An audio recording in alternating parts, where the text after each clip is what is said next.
اتخذي من الجبال بيوتا ومن الشجر ومما يعرشون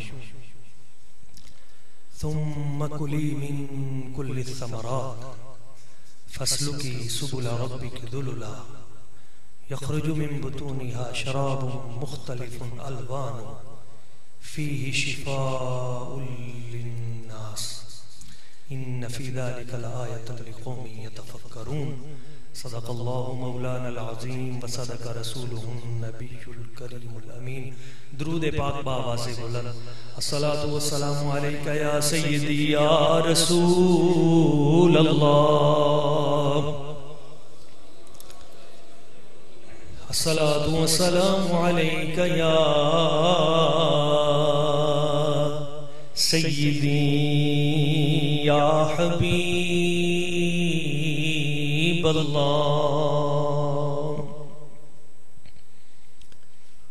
حضور قبلہ پیر طریقت غواص بحر معرفت واقف رموز حقیقت وارث علوم اصحابی کالنجوم وارث سوز مولائے روم. حضور قبلہ سیدی وسندی سید محمد خلیل الرحمن شاہ صاحب القادری البخاری دامت برکاتہم القدسیہ سجادہ نشین آستانہ عالیہ منظور العارفین ٹھیکواں شریف دیگر جمیع عظیم سادات کرام عظیم علماء کرام اور عاشقان رسول، اللہ کریم کی بارگاہ قدس میں دعا ہے وہ ذات لم یزل آج کی یہ عظیم الشان علماء و مشائخ کانفرنس اپنی بارگاہ میں قبول فرمائے. اس آستانہ عالیہ کو، اس ادارہ کو اور اس مسجد کو دن 11ویں رات 12ویں ترقی اور عروج عطا فرمائے. اور چونکہ یہ عرس مبارک کا موقع بھی ہے اس لیے صاحب مزار ولی کامل شیخ المشائخ حضور قبلہ سید منظور احمد شاہ صاحب رحمہ اللہ تعالی علی قبرہ وعلی جسدہ، اللہ کریم ان کی نگاہ التفات بھی ہمیں عطا فرمائے. میں نے قرآن مجید فرقان حمید کی 2 آیات بینات آپ احباب کی سماعتوں کی نظر کی ہیں. ان کی روشنی میں چند باتیں پیش کر کے اپنی گفتگو سمیٹوں گا. ایک مرتبہ بآواز بلند درود پاک پڑھ لیں. صلی اللہ علیہ یا رسول اللہ وسلم علیہ یا حبیب اللہ. بڑیاں شانہ والا گنبا حضور دائے، بڑیاں شانہ والا گنبا حضور دائے. پیکر تہار کاندہ پیکر تہار کاندہ بابا حضور دائے، بڑیاں شان والا کنبا حضور دائے. اور کی شان تینو دساں میں بیبیاں آمنہ دی، کی شان تینو دساں میں بیبیاں آمنہ دی. بھئی جس دے بوہے تو ملدا، جس دے بوہے تو ملدا صدقہ حضور دائے. بڑیاں شان والا کنبا حضور دائے. اور بڑا خوبصورت پیغام ہے کہ ماں عائشہ نے دسیا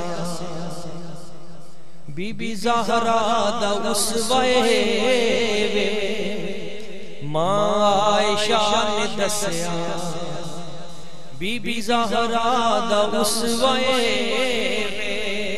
گفتار فاطمہ دی گفتار فاطمہ دی لہجہ حضور دائے بڑیاں شان والا کمبا حضور دائے. اور آخری شعر یہ بھی ایک حدیث کا ترجمہ ہی ہے کہ شہزادیاں تک کے احسن صحابہ کہندے شہزادیاں تک کے بھئی شہزادیاں تک کے احسن صحابہ کہندے بھئی دونوں چ پورا پورا دونوں چ پورا پورا نقشہ حضور دائے بڑیاں شان والا کمبا حضور دائے. بارک اللہ. معزز احباب، اللہ کریم نے قرآن مجید میں ارشاد فرمایا وَأَوْحَى رَبُّكَ إِلَى النَّحْلِ، حبیب تیرے رب نے شہد کی مکھی کی طرف وحی فرمائی ان اتخذی من الجبال بیوتا، پہاڑوں میں اپنا گھر بنا، ومن الشجر درختوں پہ اپنے چھتے لگا، ومما یعرشون مکانوں پہ چھتوں پہ اپنے گھونسلے بنا، اپنے شہد کے چھتے لگا. ثم کلی من کل الثمرات، پھر جو بھی پھل تیرے سامنے آئے تو اس پھل سے اپنا رزق لے کھا. جب رزق حاصل کر لے پھل سے تو پھر ایک کام اور کرنا ہے، واپس اپنے چھتے تک جب تو نے آنا ہے تو فَسْلُكِ سُبُلَ رَبِّكِ ذُلُلًا، اپنے رب کے متعین کردہ نرم نرم رستوں پر چل کے آنا ہے.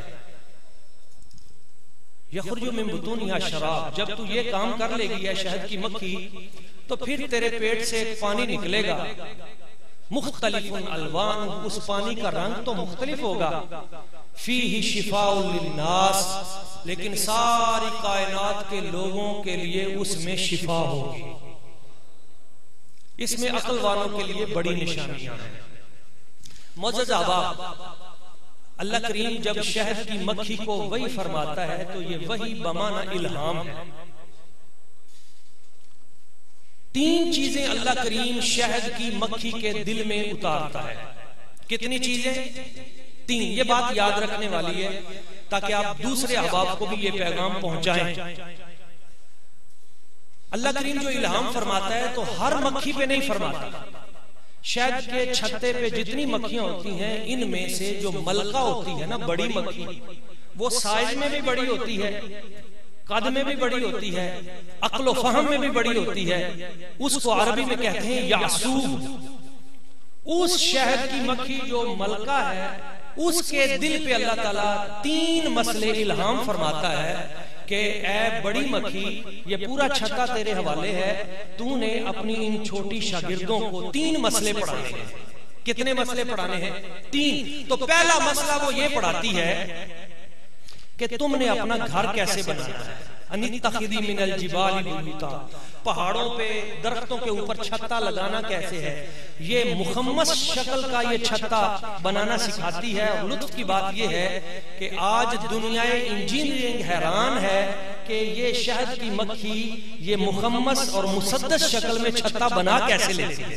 یہ سب سے بہترین پلاننگ ہے جو بلڈنگ مٹیریل کے حوالے سے. اچھا، جب یہ چھتا بنا کے ایک سوراخ بند کر کے اس میں شہد پہنچا کے پھر اس کو لیپ دے کر بند کرنا ہے، پھر دوسرا خانہ بنانا ہے، پھر تیسرا، پھر چوتھا، ترتیب کے ساتھ. ساری رات بھی اگر بارش ہوتی رہے تو پانی کا ایک قطرہ شہد میں شامل نہیں ہوتا.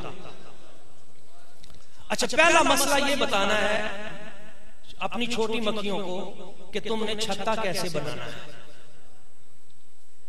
دوسرا مسئلہ یہ بتانا ہے کہ تم نے جب رزق لینے کے لیے نکلنا ہے تو تم نے لالچ نہیں کرنا. جو پھل تمہارے سامنے آئے فَاسْلُكِي سُبُلَ كُلِي مِن كُلِّ الثَّمَرَاتِ، جو بھی پھل سامنے آئے تم نے اس سے رزق لے لینا ہے. یعنی پتا کڑوا ہو یا میٹھا، طبیعت کو لگے یا نہ لگے، جو چیز سامنے آئے اس سے تم نے رزق لے کے واپس اپنے گھر آنا ہے. لالچ نہیں کرنا. امام محمد بن علی الترمذی رحمہ اللہ بہت بڑے صوفی ہیں. آپ نے یہاں بڑا خوبصورت آپ نے نکتہ بیان فرمایا. آپ فرماتے ہیں کہ یہ شہد کی مکھی کا کھایا پیا شفا کیوں بن جاتا ہے؟ شہد کی مکھی کا سارا کھایا پیا شفا کیوں بن جاتا ہے؟ تو آپ فرماتے ہیں ان النخلۃ اذا ذلت لامر اللہ تعالی واکلت من كل شيء حلوها ومرها مکروہها ومحبوبها تارکۃ لشہواتها. شہد کی مکھی نے اپنے آپ کو رب کے حکم کے سامنے جھکا دیا. پھل اچھا لگا تب بھی کھایا، کڑوا لگا تب بھی کھایا، طبیعت کو اچھا تھا پھر بھی کھایا، نہیں اچھا تھا پھر بھی کھایا. فلما صار هذا الاكل كله لله، جب یہ کھایا پیا سارا اللہ کے حکم کے مطابق ہو گیا اور حلال طریقے سے بدن میں پہنچا، فصار ذلك شفاء للناس، تو اللہ کریم نے اس کو لوگوں کے لیے شفا بنا دیا. وكذلك اذا ذل العبد لله تعالى وترك هواه فصار ذلك فكلامه شفاء للقلوب السقیمہ. اسی طرح جب رب کا کوئی بندہ اپنے آپ کو رب کی بارگاہ میں جھکا دے اور اپنا کھانا پینا اللہ کریم کے حکم کے مطابق کر لے، فَكَلَامُهُ شِفَاء لِلْقُلُوبِ السَّقِیمَةِ، اللہ اس کے کلام میں شفا پیدا کر دیتا ہے، اللہ اس کے بدن میں شفا پیدا کر دیتا ہے، اللہ کریم اس کے لعاب دہن میں شفا پیدا کر دیتا ہے، بلکہ اس کے جسم سے لگے ہوئے کپڑے میں شفا پیدا کر دیتا ہے. ہم اولیاء کی بارگاہ میں کیوں آتے ہیں؟ سچی بات یہ ہے کہ اس لیے آتے ہیں کہ انہوں نے اپنا کھایا پیا اللہ کریم کے حکم کے مطابق کیا ہوتا ہے، پھر ان کی زبان سے جو نکلتا ہے میرا رب اسی طرح کر دیتا ہے. ایک جملہ میں نے ابھی چند دن پہلے حضرت خواجہ باقی باللہ رحمت اللہ تعالی علیہ آپ کے حوالے سے پیش کیا تھا، اس کو احباب نے بڑا پسند کیا. ایک جملہ بندے کی تقدیر بدلنے کے لیے کافی ہے. ایک جملہ. حضرت خواجہ باقی باللہ فرماتے ہیں فعل حرام از نتیجہ لقمہ حرام است، یہ تجھ سے جو حرام کا فعل سرزد ہوتا ہے یہ بلا وجہ نہیں ہوتا، تو نے پہلے کوئی لقمہ حرام کھایا ہوتا ہے. جس بندے سے کوئی حرام کا فعل سرزد ہو اس نے پہلے کوئی چیز حرام کھائی ہوتی ہے جس کی وجہ سے اس سے حرام کا صدور ہوتا ہے. تو اپنا کھایا پیا پاکیزہ کر لیں. شہد کی مکھی کا پہلا درس یہ ہے. اور دوسرا درس یہ ہے کیا، اس پہ میرا پورا آرٹیکل ہے. شہد کی مکھی جب کسی پتے پہ گلاب پہ جا کے بیٹھتی ہے، دوسری مکھی اس پتے پہ نہیں بیٹھتی. کیوں؟ اس پہ بڑی زبردست تحقیق ہے سائنٹیفک. جس پتے پہ ایک مکھی جا کے بیٹھی دوسری مکھی اس پتے پہ نہیں بیٹھے گی. کیوں؟ اس لیے کہ مکھیوں میں حسد نہیں ہے. شہد کی مکھیوں میں حسد نہیں ہے، تو جب ان میں حسد نہیں ہے تو پھر اللہ کریم ان کا کھایا پیا شفا بنا دیتا ہے. اور جب افراد کے مابین اور علماء و مشائخ کے مابین حسد شروع ہو جائے گا، ایک دوسرے کے خلاف تبرہ شروع ہو جائے گا، ایک دوسرے کے خلاف بدگمانی اور بدزبانی پیدا ہو جائے گی، تو اس کا نقصان اپنوں کو ہوگا، غیروں کو کچھ نہیں ہوگا. ان کا تو فائدہ ہوگا. ان کا تو ہم مشن پورا کر رہے ہیں. وہ جو لبرلزم کے حامی ہیں، وہ جو الہاد پرستی کے حامی ہیں، وہ جو یہود و نصارہ کے، ان کا تو مشن یہ ہے کہ علماء اور مشائخ کے مابین گیپ پیدا کیا جائے. بعد کو خارجی کہہ کے ایک کھڈے لگا دیا جائے، بعد کو ناسبی کہہ کے ایک صف میں کھڑا کر دیا جائے. یہ حسد ہم نے دور کرنا ہے. آج کی اس محفل کا، اس پروگرام کا ایک مشن یہ بھی ہے ہم سب کا کہ ہم علماء و مشائخ کے مابین جو فاصلے بڑھ رہے ہیں اس کو دور کریں. اللہ اکبر. حق جاریہ. اچھا اچھا ایک اور آپ کو لطف کی بات بتاؤں، جن شخصیات پہ ہم اپنی سیاسی یہ جو عمارت کھڑی کر رہے ہیں اس طرح کی نفرتوں کی، وہ آپس میں بڑی محبت کرنے والی تھی. ہاں آپ کو بتاؤں، ایک دن آپ کا ایمان تازہ ہو جائے گا. سمجھنے والے کے لیے یہ ایک بات کافی ہے، دل کا زنگ اتر جائے گا. ایک دن حضرت سیدنا صدیق اکبر رضی اللہ تعالیٰ بارگاہ نبوی صلی اللہ علیہ وسلم میں حاضر ہوئے اور حاضر ہو کے عرض کی، یا رسول اللہ، یا حبیب اللہ، پہلے جب بھی میں حضرت مولا علی شیر خدا کرم اللہ وجہ الکریم سے ملتا تھا نا، تو مولا علی شیر خدا سلام کرنے میں پہل کرتے تھے. ابھی اس ہفتے بھی میں نے جیو پہ ایک پروگرام تھا، اس پہ میں نے یہی بات بیان کی. حضرت مولا علی شیر خدا جب بھی صدیق اکبر سے ملتے تھے سلام کرنے میں پہل کرتے تھے.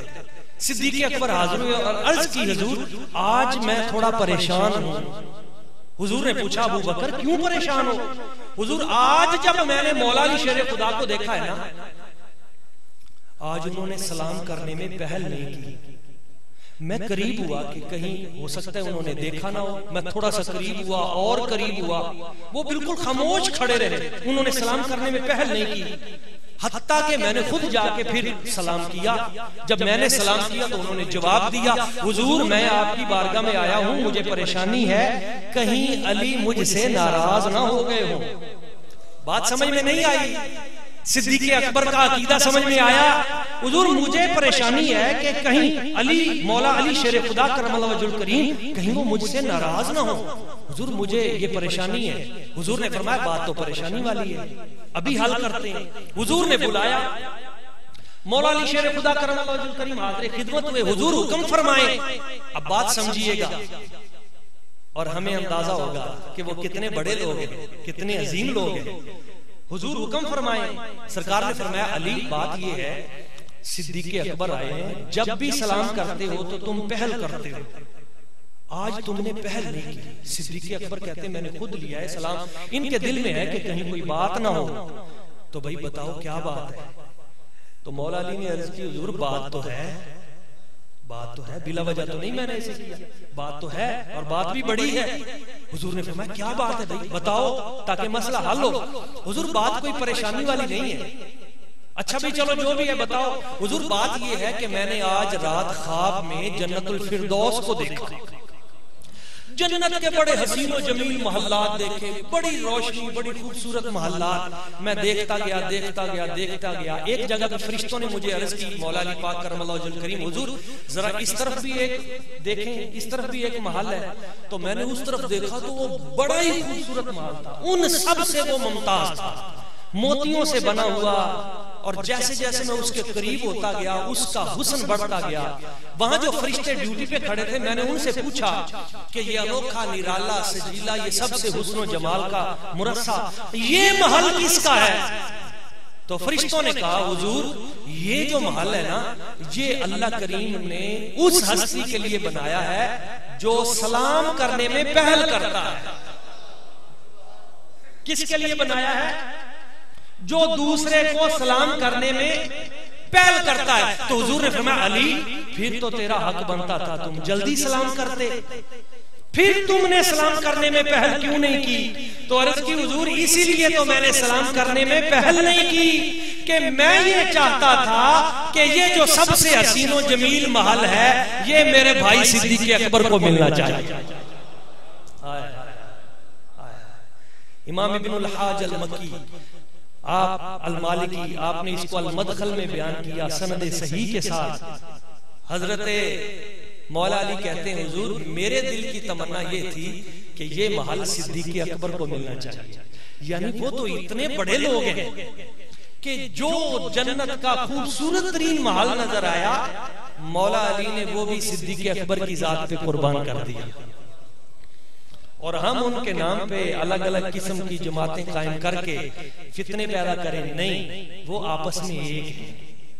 ان کے درمیان کوئی فاصلہ نہیں ہے، ان کے درمیان محبتیں ہی محبتیں ہیں. علماء و مشائخ کے درمیان یہ تعلق ہونا چاہیے.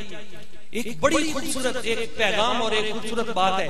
ایک دن حضرت سیدنا زید بن ثابت رضی اللہ تعالی عنہ جو استاد العلماء ہیں صحابہ میں، صحابہ کرام میں استاد ہیں، اتنی بڑی ہستی حضرت زید بن ثابت رضی اللہ تعالیٰ عنہ، آپ گھوڑے پہ سوار ہیں اور اہل بیت اطہار کے ایک عظیم فرزند نبی پاک صلی اللہ علیہ وسلم کے فرسٹ کزن حضرت عبداللہ ابن عباس حبر الامہ رضی اللہ تعالیٰ عنہما، حضرت عبداللہ بن عباس رضی اللہ تعالیٰ عنہما نے حضرت زید بن ثابت جو استاد تھے ان کو جب گھوڑے پہ بیٹھے دیکھا تو جلدی سے آگے بڑھ کر مہار پکڑ لی، گھوڑے کی نکیل تھام لی۔ جب نکیل تھامی تو حضرت زید بن ثابت جو گھوڑے پہ بیٹھے تھے، آپ نے کہا حضور یہ آپ کیا کر رہے ہیں؟ آپ اہل بیت اطہار کے فرزند ہیں، اہل بیت اطہار میں سے ہیں، حضرت عباس کے بیٹے ہیں، نبی پاک صلی اللہ علیہ وسلم آپ کے بھائی ہیں، اس رشتے میں آپ نے میرے گھوڑے کی نکیل کیوں تھام لی؟ تو حضرت عبداللہ بن عباس نے جو خوبصورت جواب دیا، سادات کے لیے بھی ہے، بڑی خوبصورت ایک میسج ہے۔ آپ نے پتہ کیا فرمایا؟ عرض کی ہاکذا امرنا ان نفعل بعلمائنا، ہمیں تو اہل بیت کو یہ سکھایا گیا ہے ان نفعل بعلمائنا کہ جب علماء کا سامنا ہو تو ہم نے ان کی اس طرح خدمت کرنی ہے۔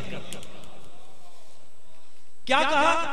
اہل بیت اطہار حضرت عبداللہ ابن عباس رضی اللہ تعالیٰ عنہ فرمایا ہمیں حکم یہ دیا گیا ہے اپنے گھروں میں کہ جہاں کوئی عالم نظر آئے تو اس کا تم نے احترام کرنا ہے۔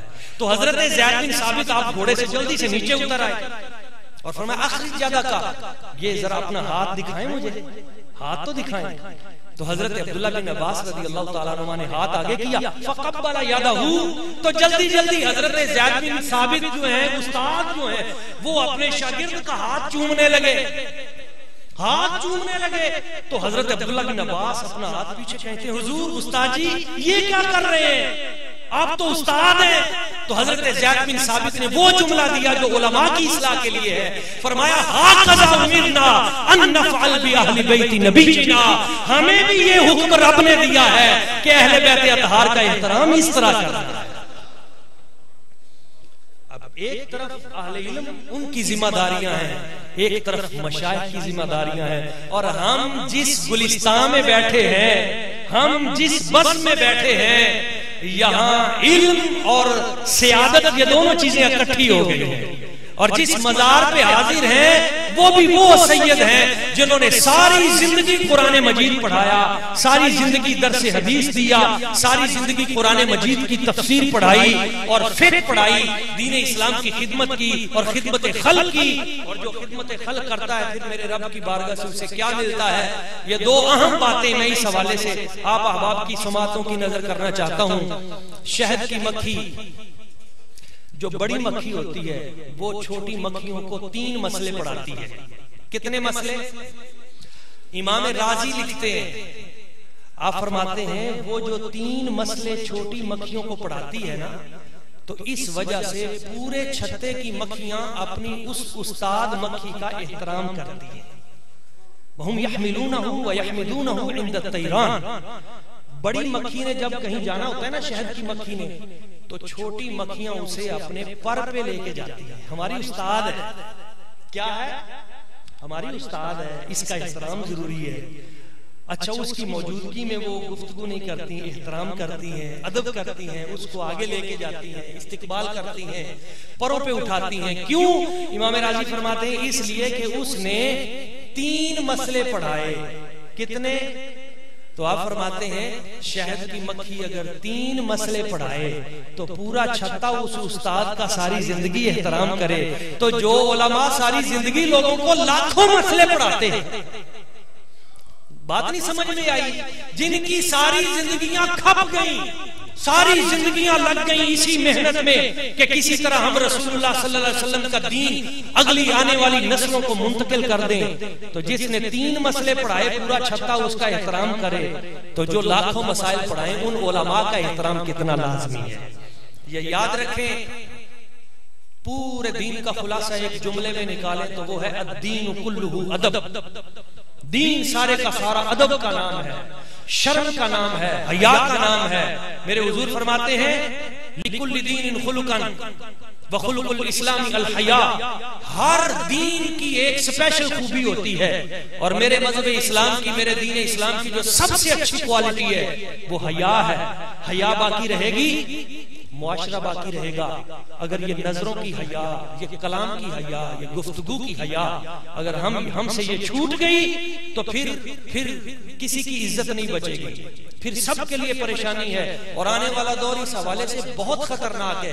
پہلے 100 سال تک ہمیں مذہبی طبقے کو آپس میں لڑایا گیا مختلف ایشوز پہ، 100 سال ہو گئے، اور اب اگلے 20 سال ہمیں لڑانے کے لیے یہ اے گرفتار ابو بکر و علی، اب یہ نئی جنگ شروع کر دی گئی، لانچ کر دی گئی ہے، اور اس کے پیچھے ایجنسیاں وہی ہیں جنہوں نے پہلے ہمیں آپس میں لڑایا تھا، اور آج پھر، اور ان کا مقصد یہ ہے کہ ان کو اس میں الجھا کر ملک کے وسائل جس طرح پہلے ہم قابو کر چکے ہیں، وہی قادیانی لابی، وہی مرزئی لابی، وہی بدبخت ٹولہ، وہی کہیں انجینئر قسم کے لوگ یہاں پہ پلانٹ کیے جا رہے ہیں، کہیں غامدیت کا فتنہ سر کھولے کھڑا ہے، کہیں الہاد اور لبرلزم اس امت کے نوجوانوں کو تباہ و برباد کرنے کے لیے۔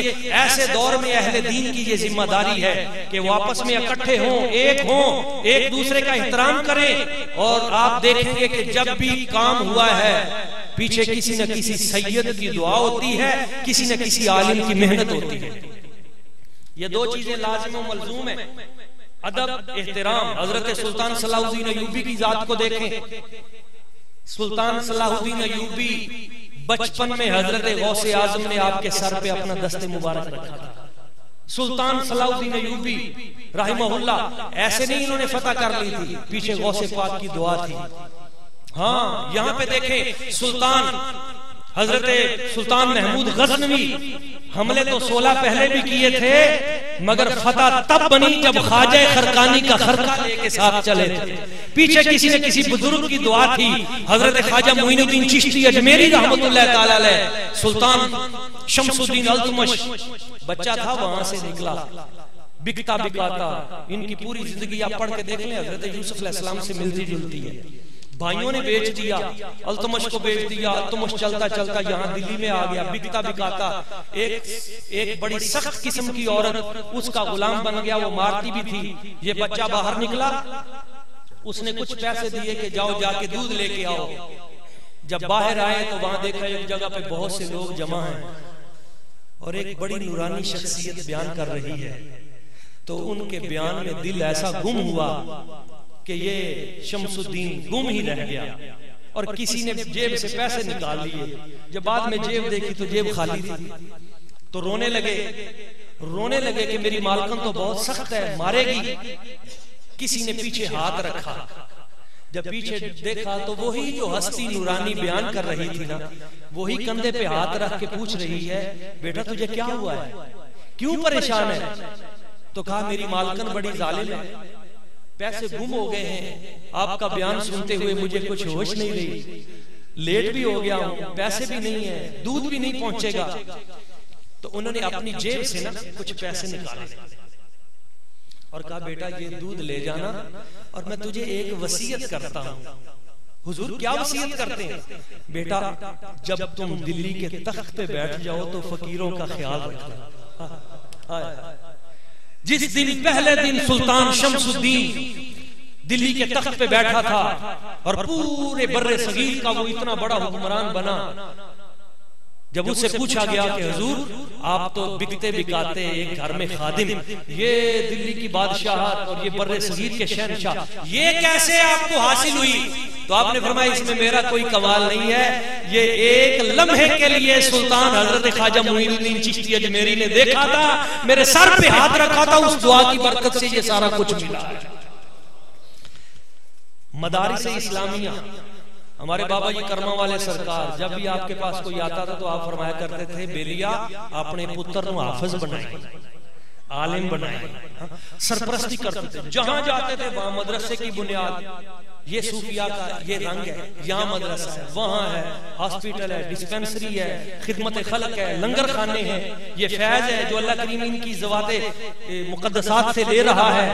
اور یہ جو میں آخری بات کرنا چاہ رہا ہوں کہ یہ وہ برکت والا کام ہے، شہد کی مکھی کو سراپا شفا کیوں بنا دیا گیا؟ کیوں بنا دیا گیا؟ یہ ہے صوفیزم کا نسخہ. کیا وہ ساری محنت کرتی ہے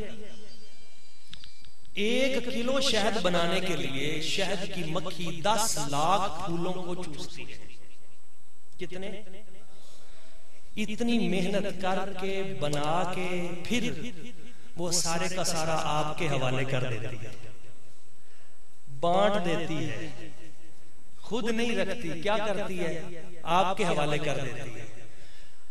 اللہ یؤتی من یؤتی، اللہ اسے عطا کرتا ہے جو آگے عطا کرتا ہے. جو بانٹتا نہیں ہے میرا رب اسے عطا نہیں کرتا. رب اسے عطا کرتا ہے جو آگے بانٹتا ہے، اور جو بانٹو گے وہی آپ کو ملے گا. یقین مانیے اگر آپ محبت بانٹتے ہیں آپ کو بدلے میں ڈبل محبت ملے گی. اگر آپ گالیاں دیتے ہیں تو ڈبل ملے گی. جو چیز آپ کے وجود سے لوگوں کے لیے ظاہر ہوگی اللہ کریم وہی چیز آپ کو عطا کر دے گا. اور یہ چیز ہمیں مکھی سے سیکھنی چاہیے. میرے حضور فرماتے ہیں شہد میں 3 چیزیں ہیں. الحلاوہ، پہلی چیز تو مٹھاس ہے. شفا، دوسری چیز شفا ہے. لین، تیسری چیز نرمی ہے. وَكَذَلِكَ الْمُؤْمِنِ، اور بندہ مومن میں بھی یہ 3 چیزیں ہونی چاہیے. نگاہ بلند، سخن دل نواز، جاں پرسوز. یہی ہے رخت سفر میر کارواں کے لیے. آپ کا لہجہ، آپ کا انداز تکلم، آپ کی گفتار، اس سے لوگ آپ کے قریب آئیں نہ کہ آپ سے دور ہوں. اپنے جب ہوں تو ان کے لیے محبت ہے، اپنے جو کلمہ گو ہیں ان کے لیے محبت ہے، ان کے لیے پیار ہے.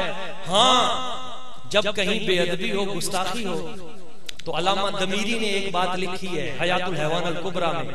آپ فرماتے ہیں قد جمع اللہ تعالی فی النحلۃ سما وعسلا، اللہ کریم نے شہد کی مکھی میں 2 چیزیں جمع کی. کتنی چیزیں؟ سما وعسلا، زہر بھی رکھا ہے، شہد بھی رکھا ہے. پیار سے آئے تو شہد دیتی ہے، کوئی تنگ کرے تو ٹیکا بھی لگاتی ہے. نہیں بات سمجھ میں آئی؟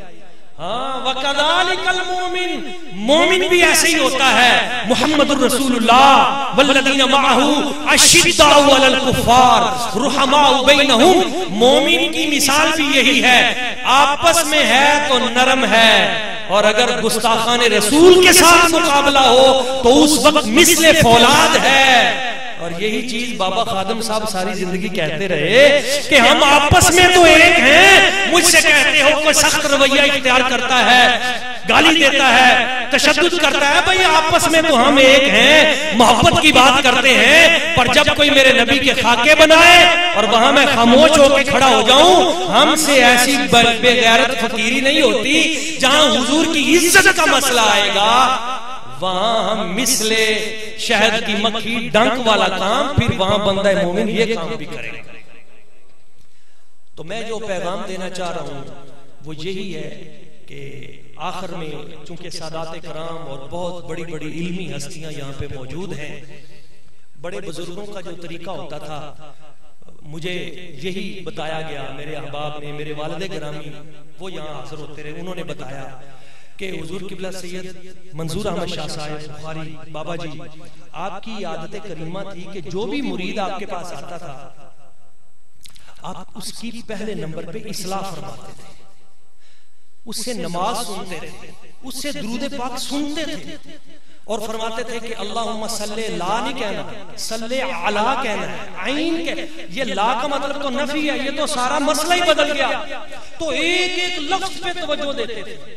مریدوں کی یوں تربیت یہ ہر خانقاہ نظام کا حصہ ہونا چاہیے. ان کے عقائد کی تربیت، اور یہ بھی شہد کی مکھی سے ہمیں ملتا ہے. شہد کی یہ جو بڑی ملکہ ہوتی ہے نا، یہ خود رزق لینے نہیں جاتی، یہ اپنے چھتے پہ بیٹھی رہتی ہے. ملکہ یاسوس، کوئین آف دا بیز، یہ ملکہ اوپر بیٹھی رہتی ہے. جو شہد کی مکھیاں ہوتی ہیں یہ جاتی ہیں. اور اس پہ میری گفتگو ختم ہو گئی اور ساری جان ہے اس میں. جب بھی کوئی شہد کی مکھی رزق لے کے واپس آتی ہے نا تو پہلے اس ملکہ کو چیک کراتی ہے، ویسے نہیں داخل ہو سکتی. اچھا اس کو پتا ہوتا ہے یہ آ رہی ہے تو یہ اپنے پر سے اشارہ کر رہی ہے، اس مکھی کو آنے دو، اس مکھی کو آنے دو، اس کو بھی آنے دو. اچھا یہ جو اوپر ڈرون بیٹھے ہوتے ہیں مرد مذکر، نکھٹو انہیں کہتے ہیں ہم، تو یہ پھر پکڑ کے ان کی وہ تھیلیاں الٹتے ہیں شہد کے چھتے کے اندر، یہ تھیلیاں شہد کی مکھی کے الٹتے ہیں، پھر اس میں شامل کرتے ہیں۔ اچھا یہ جو ماں ہوتی ہے نا ملکہ، یہ کہہ دیتی ہے یہ جو مکھی آ رہی ہے اس کا رزق حلال نہیں ہے۔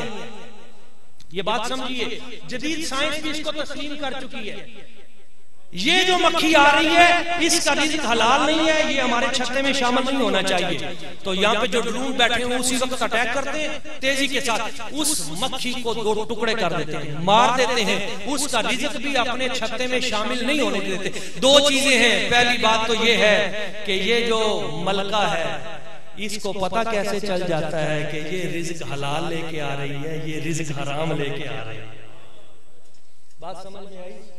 ماشاءاللہ اہل علم تشریف فرما ہے، اللہ کریم سلامت رکھے۔ میری گفتگو ختم ہو رہی ہے۔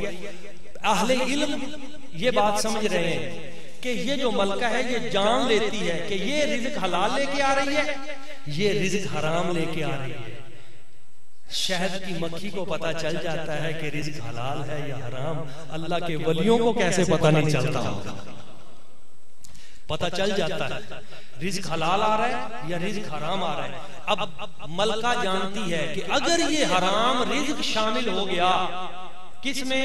چھتے میں، اگر یہ حرام رزق شامل ہو گیا تو یہ شفاء للناس نہیں بنے گا، یہ لوگوں کے لیے شفا نہیں بنے گا، تو اس لیے اس حرام کو باہر گرا دیتی ہے۔ انسانوں کے لیے سمجھنے والی بات ہے، شہد کی مکھی کو بھی رب نے شعور بخشا ہے، شفا چاہتی ہو تو حرام نہیں لے کے آنا۔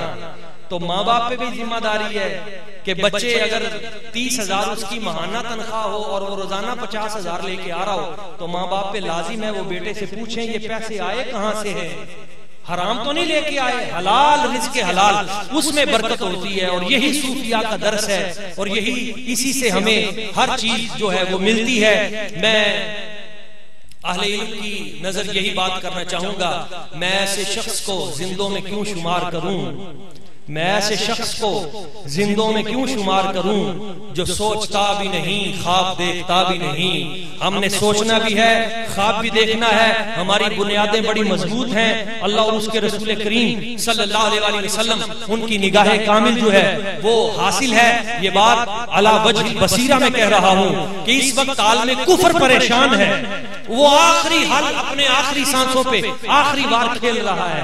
تو ہمارے لیے یہ ضروری ہے کہ ہم آپس میں اتحاد و اتفاق رکھیں، علماء و مشائخ کے مابین محبت، اتفاق، اتحاد کا تعلق نہایت ضروری ہے، اور یہی پیغام ہے۔ اللہ کریم کی بارگاہ قدس میں دعا ہے وہ اس آستانے کو ہمیشہ آباد رکھے۔ حضور قبلہ سیدی سید محمد خلیل الرحمن شاہ صاحب، آپ اور جماعت اہل سنت کا جس طرح کام کر رہے ہیں اور پورے عالم اسلام میں جس طرح نمائندگی کر رہے ہیں، اللہ تعالیٰ ان کا سایہ حضور قبلہ سیدی سید محمد اعجاز حسین شاہ صاحب دامت برکاتہم القدسیہ دیگر جمیع سادات کرام ان کا سایہ کرم ہم پہ سلامت رکھے، اس آستانے کو آباد و شاد فرمائے۔ وما علینا